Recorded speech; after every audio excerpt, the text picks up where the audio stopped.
Dragi moji, evo nadam se da ste uživali u ovom kratkom predahu. Također došli smo pred sam kraj naše emisije. Zovite me 060 882242. Također moram reći da ako želite odvesti na nekog romantičan ručak ili večer u staroj školi, svakako odiste. Mislim da imam neki poziv. Halo, halo. Halo, halo, dobar dan. Dobar dan, vaše cijenjeno ime. Jesam li dobio Maju Lenu? Jeste. Najljepšu curu na svijetu. Dobro, to je dosta relativno.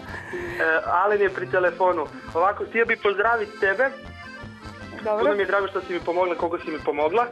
Htio bi pozdraviti brata, mamu, tatu, sestru, baku i svog malog nećaka Alena. U tomu čestitati rođendan. Da dugo živi, dobro mu bude. I čekam te da dođeš do nas, da svi pozdravljamo. Pa drago mi da je sve dobro prošlo i znaš da bilo što da smo tu. Tako je. Volimo te svi. I ja vas. Ajde, čujemo se i vidimo se. Halo, eto,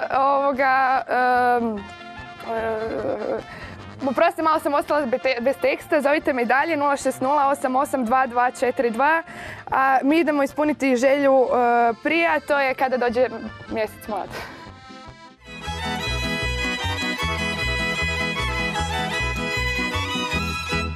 Eto nas nazad, došli smo pred sam kraj naše emisije, imamo jednu pozdrav, to deda i baka pozdravljaju svog unuka Goluba Karla, pjesma Golubek moj beli od Kajda, koju ćemo svirat. Eto, dragi gledatelji, prosto da sam malo zbunila, ali primili smo jedan malo privatan poziv, tako da vidite da novine što pišu da ne pišu uvijek istinito.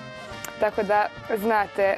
Zovite me i dalje, evo još jedan pozdrav i želju ćemo primiti 060 882242 i to je to, idemo zasvirat Kajde.